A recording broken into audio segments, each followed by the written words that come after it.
2024 was the year of me returning back to my childhood love, which was video games. Let's talk about the ones that I was really hyped about playing last year and the ones that I wasn't too psyched on and probably won't be returning back to them. The first game that I played in 2024 was Super Mario RPG. Now, this game actually came out way back. Whatever. And they actually made a remake of it on Nintendo Switch. This was one of the first games that I ended up playing in 2024. And pretty much you are Mario to start the show, as you usually would be in a typical Mario game. And instead of you saving the princess as you initially thought, turns out you're actually saving the world. There's a smithy game that comes from the sky. Apparently, they're legit aliens, and they're wreaking havoc on the world to collect these star pieces. You collect these star pieces and you give it back to the sky people, and pretty much that's how the game is. As simple as I may have explained it, and as oddly it was explained, it's actually a very good game. One of the things that I enjoyed most about the game was the dialogue. The dialogue was so quirky and so comedic, and I really enjoyed voice acting the voices, even though I'm probably not the best voice actor. Just reading the dialogue was actually very entertaining for me. One of the other things that I really enjoyed about it was that it is a turn-based combat game. So if you're someone that has played old school games like myself, you find the nostalgic that they kept that in there and didn't make it like you can do free roam combat fighting style like these modern games do, or you can do turn-based. No, they kept it exactly the way the game was made, and I really appreciate them sticking to the authenticity, originality, or whatever you want to call it. I really enjoyed this game a bunch. One of the things that I also liked about it too, as your typical nostalgic old retro game, there are plenty of different secrets and things that you probably won't be able to complete until you actually complete the actual game. For sure, there were a couple things that I could have stopped my story for and went back, collected those things, and then finished the story. But just for the sake of how long I was playing the game for, especially because I was playing it on my channel, I kind of had to pick and choose on what I was going to do. So would I ever come back to this game? Abso-freaking-lutely. Like I said, there's so many secrets and even hidden bosses that I haven't even completed yet. And I'm excited to see what is going to happen next after I get those secret and hidden gems. I like to call myself a completionist when I'm playing games by myself, that is. So I'm definitely looking forward to coming back to this game. Do I have any dislikes? Not really. Um, Yeah, no, I don't really have any dislikes to the game, in my opinion. Sure, I will put this out here. Disclosure, I am a little biased to Mario games. I genuinely just enjoy Mario games, period. So I never really say anything too bad about them. I think Super Mario RPG was a different kind of Mario game that you would typically see coming out, especially nowadays. So it's actually pretty cool to actually play a Mario game where there was combat in it. So, if I were to rate this game on my list, I would say this game definitely ranks number one on my list of favorable games. I know, kind of crazy, right? Like the first game I talk about is the first one on my list. It is though. So the second game that I played on my channel, or I might have did that out of order. Either way, the next game that I remember playing on my channel was Turnip Boy Robs a Bank. So this is actually a sequel to the first one, which was just Turnip Boy Tax Evasion, which I absolutely love. Turnip Boy Tax Invasion. It's another one of those quirky games, kind of like roguelike elements. I believe for the first one, definitely the second one was more roguelike elements, but I really enjoyed the simplicity of Turnip Boy Tax Invasion, but we're specifically talking about Robsy Bank, which is the one that came out in 2024. It has roguelike elements, so if you're not familiar with what that means, that just basically means that when you are playing, you have the potential to lose all your stuff and you have to start the level all over. Instead of you starting the whole entire game, which is extremely brutal, you're just starting to level back over, you just hop back into it. There is also, I'm not too sure what the terminology is, but you never know what kind of dungeon you're going to get. So it's one of those like dungeon mixer type of games. You load up the level, you never know what you're going to get in that level per se. So I found that very interesting. The replayability on this game is obviously very well done because when you start a level, you aren't unsure on whether you're going to go back to that same area that you were at before that you know you need to get back to complete a certain quest. You could be playing this game for well over 30 hours, which I think is so worth it, especially because of the price point being $15 for the game. And it does periodically go on sale. So that's even cooler. So if you enjoy roguelike element dungeon crawler type of games, you would definitely like Turnip Boy Robs a Bank. Would I say that I will play this game again? Oh, yeah. There are actually a couple things that I haven't even completed yet that I know I need to get back to. And I do plan on going back to it. I just got to make time. With dislikes, I don't necessarily have any dislikes to the game. I feel like there was some areas that I feel like was a little unnecessary in my opinion. I'll just put it that way. But and there was some dialogue and story choices that I felt like just didn't make any sense. And correct me if I'm wrong in the comments, but if you've never played the game before and you don't want to hear any spoilers, then just skip through the next chapter in the video on the timestamp on the screen. But at the end of the game, you end up figuring out that your dad, this whole entire time, his body was being used in like an alien contraption machine. And it just seems kind of odd. Like, I don't really understand. And then apparently, like, the whole entire world blows up afterwards after you save the world, but not really save the world. It was kind of confusing to me, honestly. I didn't really understand. Like, did everybody just like poof die or what? I don't really know. So if anybody understands what exactly was happening at the end of the game, let me know. I would say that's the only major dislike I had about the game. That some of the things just didn't make any sense to me. Um, but that's the main one right there. In terms of how I would rank this game on my list, in terms of my list of playable games or favorable games, I would say it would rank number 5 on my list. The next game that I played on my channel was Sonic Colors. Now, this is another franchise that I am super biased about. So I just want to make that clear. I am not some fair ranking gamer. Like, I am very biased. Okay. I have things that I like, and that's how I pretty much rank my stuff and talk about it. But Sonic is one of my favorite franchises ever since I was a wee little baby. Okay. I love Sonic. Sonic Colors was actually one of the first games that I ever played. It was one of the first Sonic games that I ever owned. So my cousins had Sonic Unleashed and I wanted Sonic Unleashed. So I brought it up to my parents like, "Hey, for Christmas, I want Sonic Unleashed." But they didn't end up giving me that game. Instead, it gave me Sonic Colors. And I was like, "Oh, thanks, just being grateful." But as soon as I started playing it, I kid you not, I was hooked. The music was the first thing that brought me in, okay? The music, the beginning, that theme song, I'm just like, I love that song so much. I literally play it on replay when I'm home or in the car. It's just one of my favorite songs to listen to from a game, that is. Sonic Colors is just a very lighthearted type of game, but also some serious elements to it. Basically, you come to this amusement park with Tails, uh, already knowing that Dr. Eggman is probably up to something. And then you find out that he is harvesting aliens from different planets, and you go to each planet, free every single one of them, and beat Dr. Eggman. You're pretty typical Sonic beats the bad guy type of game. But what I really enjoyed about it is the replayability. As you know, one of the main goals of Sonic is to always be the fastest, right? Just try to get the fastest time.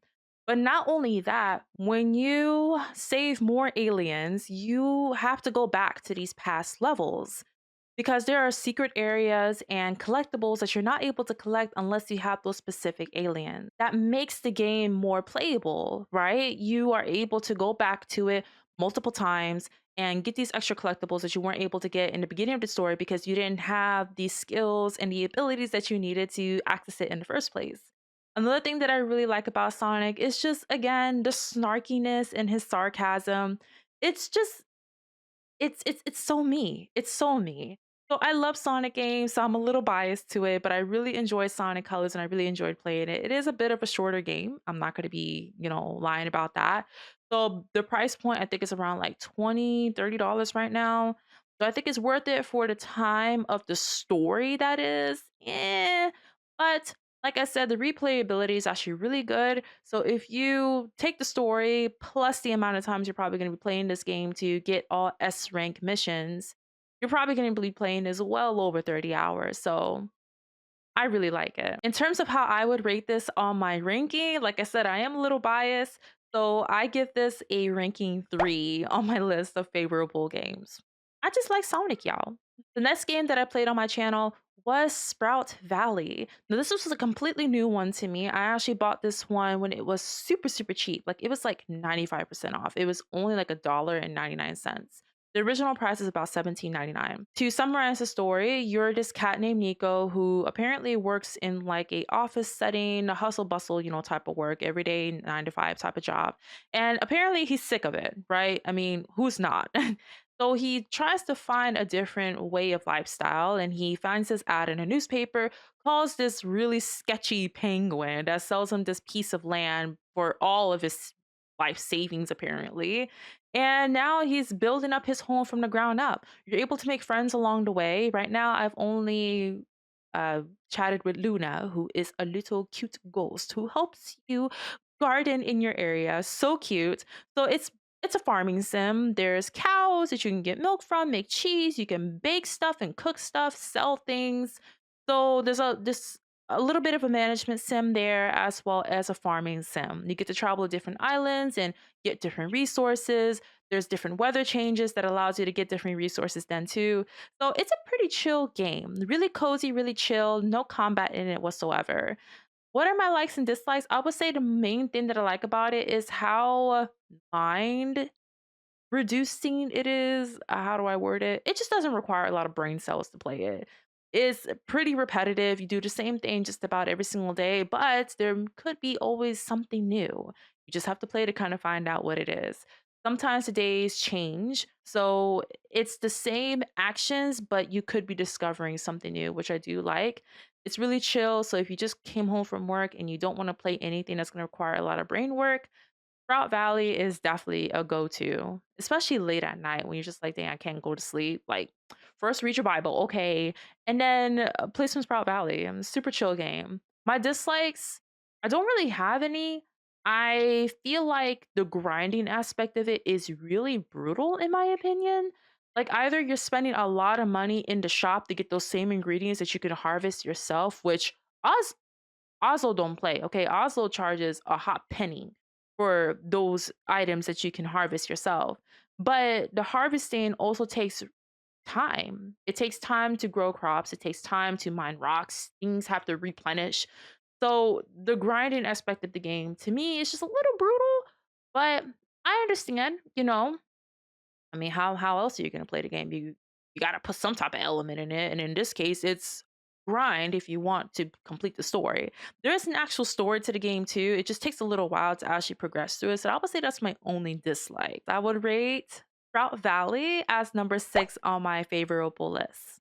Okay, so the next game, I'm actually kind of excited to talk about this one. The next game that I played was Super Mario and the Rainbow Stars. Now, this is not a canon game by Nintendo. This is actually a fan made game. And kudos to them. I will be sure to put their link in the description box. If you have not played the demo yet, be sure you do. They're still working and developing on this game. I played this last year and I think it took me about maybe 3 hours to complete the game, maybe four. And they said that the demo is about 2 to 4 hours of gameplay. So a pretty decent amount of game, if you ask me. But basically, in summarization, you are Mario, of course, in this world.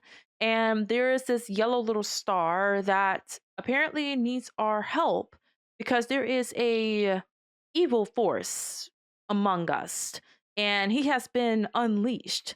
So we're traveling through these different worlds and different areas that reminds me of the classic Mario games to try to save the world from this evil star. That's basically what I remember of the summarization of game. Like I said, it's a demo, so I didn't complete the whole entire game, but I did complete the whole entire demo. And what I will say, one of the things that I like about this game so much is the art style. First of all, it's pixelated, so it already brings me back to like nostalgic times and not pixelated like the classic Super Mario, but pixelated like now pixelated type of games, if that makes sense. The saturation of the game is really, really good. The art style is beautiful. The landscape of it, the different levels that the developer has made. I honestly really, really like the game, like a lot. And while I do like it, my dislikes is that it's hard. What? Why does it seem like all fan-made games are so doggone difficult? Are they basically telling, like, kinda low-key, throwing diss at the creators of the actual game, like, "Hey, you should actually, like, make this game a little bit more challenging. It's not hard enough." Like, dang, like, it's giving Mario Maker vibe, but obviously just, like, 10 times better, like, in my opinion. Like, if the developer ends up watching this at any point in time, just know that I freaking love your game, and I'm so excited until the full release comes out. So that's what I would say my only dislike is that it is very, very challenging. But I can tell a lot of time and a lot of work was put into the game. So kudos on them. When it comes to how I would rank this game, of course, I would rank it as a number 2 on my favorable list because it's just that good and I'm a little biased to Mario games. So, yeah. The next game that I played on my channel was Luigi Mansion 2 HD Remastered. As we know, this game came out a long time ago. Why do I keep on switching those words? But it came out a long time ago and they made a remastered one, so you know your girl had to play it. And I will say that it was pretty entertaining. I played Luigi Mansion 3 and I never played 1 and 2 because it was on older consoles. So when it came out with the second one, I was like, "Oh, I have to play this one." So, again, if you never played Luigi Mansion games before, maybe you've had, basically you are Luigi, that's the main character in the story, and you have this professor here who wants to send you into these mansions, houses that are haunted with ghosts.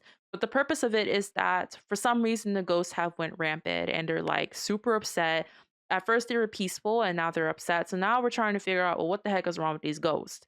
We end up finding out that King Boo at the end of the day was the big baddie all along, which I mean he always is. We take him out and we pretty much save the ghostly graveyard world. It's a pretty cool game. It's very quirky, very charming. I definitely really enjoyed it. It reminded me of Luigi Mansion 3. I mean, it's the same game, just a different series, so I guess that makes sense, but I really enjoyed playing the game. My main like that I would say that I really enjoyed about it was the amount of gameplay there was. The replayability is, as you know, it is amazing.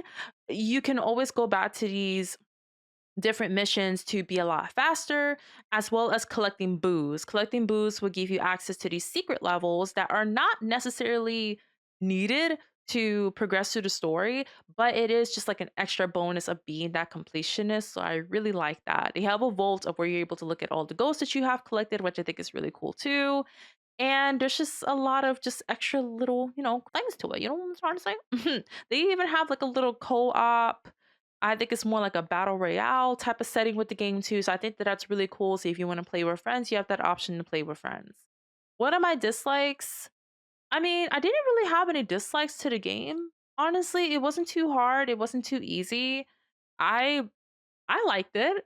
I liked the game. I thought it was pretty cool. And it was challenging enough to where when I actually did complete something, I felt very proud of myself. So I really enjoyed the game. In terms of me coming back to it, like I said, the replayability of this game is amazing. So I definitely see myself coming back to it. In terms of my favorable list, I will rank it as an 8. It's not because I don't like the game. Like I said, I just said that I like it. But there are other games that I would come back to more than Luigi Mansion 2, but it's still a great game. I just rank it as number 8 on my list. The next game that I played on my channel was Moonlighter. Moonlighter is an indie game and you've never played it before, you need to. I think right now it's even on sale. I don't know if it'll still be on sale by the time this game comes out, but I know at the time that I'm recording this video, it's on sale. So, Moonlighter is another dungeon crawler game with roguelike elements. You enter into a dungeon, you lose all your stuff if you die, but you don't have to start the game all over. What I think is really cool about the game too is that there's also management sim elements to it. So you have your own shop, you're able to upgrade your shop when you come back with materials from your dungeon robin times. And when you upgrade your shop, you're able to unlock different features that'll help you generate more money. And you even get to have an extra employee. The upgrading system in the game is pretty cool. There's not like an actual leveling up system, but you are able to upgrade your weapons and your armor, which is pretty dope all in itself. The bosses, I would say, are extremely challenging, and you cannot fly through the game. It is required and forced upon you to grind through the game. It is forced upon you. You have to. You have to grind through the game because if you don't, you're not going to be strong enough to fight the bosses and you're going to feel really crappy and you're going to have to play the dungeon multiple times because you have to upgrade your armor and the only way you can upgrade your armor is if you get the materials that you need for the armors, but some of the materials that you need are kind of hard to get. Doesn't the dungeons can change. The dungeons also change. So just like Turnip Boy robs a bank, these dungeons also change, so you never really know what you're gonna get. You could have a frequent amount of enemies that you need materials from, or you could have absolutely none. The amount of money that you also need to get these weapons is ridiculously high. So that's another thing too. Even if you have all the materials, you need the money. So you have to get extra materials, sell those materials, get extra money, and that's how you upgrade your stuff. I have not beaten the game yet. I am on the tech dungeon right now, and then I know that there's a final dungeon, or maybe that's the final boss. I don't really know what's behind that final fifth door, but I'm definitely looking forward to it, to streaming it again as soon as I'm done with this current game that I'm playing. So really excited about that one. The replayability of this game, I can't really see me coming back to this game once I've upgraded everything and once I beated the story because at that point, what else is there for me to do? They did come out with a DLC. I have not checked it out just yet, so maybe the DLC would add some extraness to it. But replayability, like I said, I don't really know just yet. I haven't beat the game, but it doesn't really seem like the replayability is there. But the actual core of playing the game itself, like to actually get to the end of the story, is very, very intense, requires a lot of time, a lot of effort, just a lot of passion. So you can well more put over 30 hours into this game even before you actually beat the game itself, like the actual story. So I think that's pretty cool.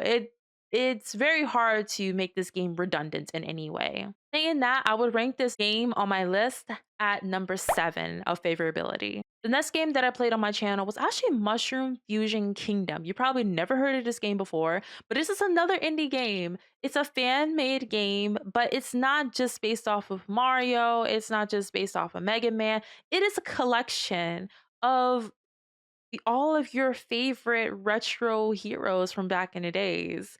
Um, literally, you could play just about anyone on there. Sonic is in there. The Mega Man is in there. The Mario series is in there. Like everybody is just about in there. I haven't played a game in a few months, so it's kind of hard for me to remember all the characters you can play in that game. But just like Super Mario and the Rainbow Stars, Mushroom Fusion Kingdom is also very, very difficult and challenging. I would say one of my likes is that the fact that it is challenging. I didn't get too far into the game yet. I know the developer is still working on the game constantly. He's been working on the game for I think almost 20 years. So this guy is really putting in a lot of effort, a lot of grind into it. So if you want to check out his game and support him, be sure to click on the link in the description box below. I'll be sure to add it in there for you guys. One of my dislikes is I don't know if it's just me, the developer was even kind enough to message me, and I haven't even got back with him yet. I feel so incredibly bad because I haven't got back to the game itself.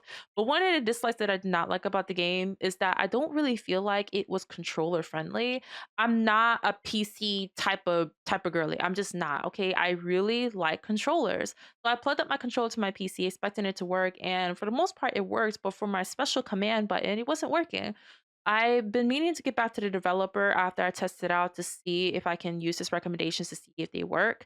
But that was my only like, so the majority of my gameplay, I didn't use the special commands button, which kind of sucks because I was excited to see what that was all about. But I really enjoyed the core of the game. I could tell a lot of time, a lot of effort was put into this game. And I'm excited to get back into it. It is a little bit of raging to me because even though I like platforming, I'm not like the best at platforming. It's a love and hate relationship, okay? It's a thin line between love and hate.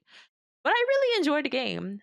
I would say I would rank this on my list as probably number 9 in terms of favorability. The next game that I played on my channel was Minami Lane. Now, this is a very cute, kind of cozy building sim, if you will, but you're not building these buildings from scratch. You have these templates of buildings that you can put inside of your town, and depending on what buildings you put in there, it affects how your town runs.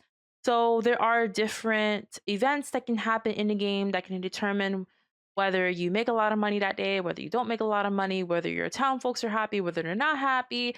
You can even have yokai come into your neighborhood if you have the right requirements for them to come. So it's a pretty chill game, I would say. I really enjoyed going through the main story of it. It was very cute. I loved the tutorial. It was very engaging, very adorable. They even have a sandbox mode. So if you want to continue playing the game, but just try all the different events that can happen and maybe even have special requirements to really make the game more challenging, you can do that too. But you are able to even play it as relaxed and as casual as you want to play it. My main likes is just that. It's super chill, super cozy, so it's kind of similar to Sprout Valley. Just gives that I don't wanna think about anything kind of vibes and just turn off my brain. Let me turn off my brain and just play this game late at night or after work and whatever. In terms of things that I don't like, the replayability, that's my main one. Like, if I can't come back to the game and feel like it's still a brand new experience to me, then I'm most likely not willing to pick it back up again. And for someone who pays all, like I pay for all my video games. Nobody's gifting me any video games. I play all these video games with my own money, with my own whole cash, okay? And if I'm going to buy a game, I would like it to be replayable. Now, again, they do have a sandbox mode, so it is technically replayable, but I feel like after a while, it will feel a little repetitive. The game is about $5 to $6, so it's really not that expensive. So if you want to get the game, I say it's worth it for the cost, but just know that it probably is going to feel a little redundant after a while. So that would be one of my dislikes. So in terms of how I rank it on my list, I would rank this game a 10 on my favorability list. The next game that I played on my channel was Hidden Through Time. So this is basically your typical hide and seek kind of game, but what's more cool about this is that there's even storylines. So you could pick a storyline that you want to go through and you have to find the things in the different scenes as you're going through the story. But I find that really cool because it's more engaging. It's not just a simple like, oh, here's Wally in the middle of all these people.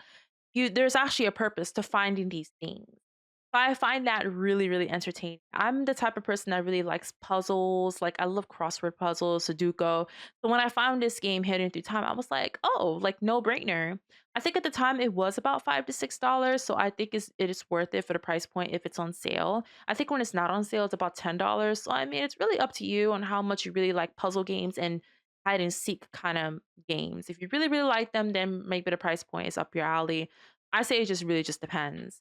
They didn't have that many stores. Like I went through the game pretty quick, and they do have like a simulation. It's something similar to Mario Maker of how people can make their own levels. They even have people like, fans of the game that make their own hide and seek levels, if you will, which I think that's pretty cool. So there is some kind of replayability, but if the creator of the level is not that good, you're probably not going to be that interested in it anymore. I will say that's probably one of my dislikes. I wish that they had a little bit more with the game. I know that they have DLCs that they have came out with, so you can purchase those, but those also cost some money. So after a while, this game can well go up to like $50, adding up all the DLCs just to have a more longer experience of a game. Like I said, if you're really, really into those type of games, it could be worth it for your price point. But in my honest opinion, I would rather just buy the core game. If the core game doesn't seem replayable to me, then I'm most likely not going to buy the DLCs because now I feel like in order for me to continue to have a good time playing this game, I have to continue to put money in. And that's just not up my alley. So that's just one of my main dislikes. In terms of my ranking on favorability, I'll rank this as number 11 on my list. The last game that I played on my channel of 2024 was Palia. Now, before you guys come for me, I know that I've been streaming other games in 2024, but I'm still currently playing those games now. So I'm just talking about the games that I played in 2024 and I pretty much finished or I'm at the very end of it. Infinity Nikki discount. But Palia, I played Palia really only for a little bit. I think I did like maybe 2 to 3 streams and then I stopped. Basically, you're this person that's birthed from this random realm and you're learning to coexist with all these new people that you are encountering. There's some, not obviously, there's farming sim, there's some building sim to it. So it's another one of those cozy combat type of games. It's really chill type of vibes. I'm not a big fan. I think it's just a little bit too slow for me. Um, it's giving serious like online, don't got a lot of money to put into the game vibes. Now, again, it's just my honest opinion. It's just my honest opinion. Don't shoot the messenger, okay? I'm the messenger of what's going on here. That's just my honest opinion. I know a lot of people like Palia. I'm just not a fan. It's a little too slow for me. I I need action. I need action. Like I don't know. I can't even say that either because Sprout Valley is also not really action based. The game just didn't stick to me. It's not really my cup of tea, so I don't see myself coming back to it. One of my main dislikes, though, aside from how I personally feel, my dislike is the amount of glitches they have on the Switch console. I heard the PC is a lot better, but on Switch, it's horrible. It is literally horrible. Maybe you've had a better experience than me, and definitely comment down below if your experience on on Switch was better, and how did you even make it better? Because I had a lot of glitching. The loading time was atrocious. And if it wasn't for my ability to be able to yap about anything on stream, everybody would probably be bored and leave. I would leave my own stream if I wasn't able to finesse those long behind loading screens. So that's one of my main dislikes. It's unfortunately at the bottom of my list of number 12 because of the glitching, and it's just not my cup of tea. I only logged into it really just to experience the fall festivities seasonal decor that they had in the game. Once I saw it, I played it a little bit and then I was pretty much done so. That is all the games that I played in 2024. Like I said, I know that there was a few that I actually did play in 2024, like Infinity Nikki, but I'm not going to include that in there because I only played it for so long. And honestly, if I were to include it in there, it will probably be on number one. So we're not going to include that. That one's going to be included in the 2025 chatting about games video that I'm gonna do towards the end or the beginning of 2026.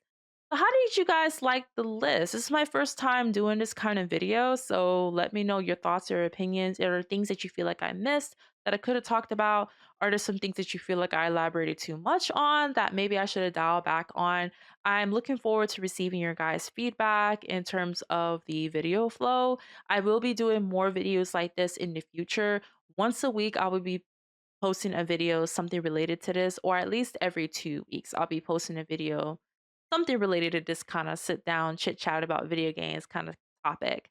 If you have any recommendations of things that I can talk about in terms of topics or games or controversial whatevers, then let me know in the comments too. I'm looking for some more ideas, things that I can talk about. Again, this is just my honest opinion. I am not no game guru. I'm just someone who has played video games for over a decade and I have a love for them and I just want to talk about it. And if you feel the same way that I do, be sure to subscribe to the channel, like this video if you're enjoying this, and as always, I will catch you guys in the next video. Bye.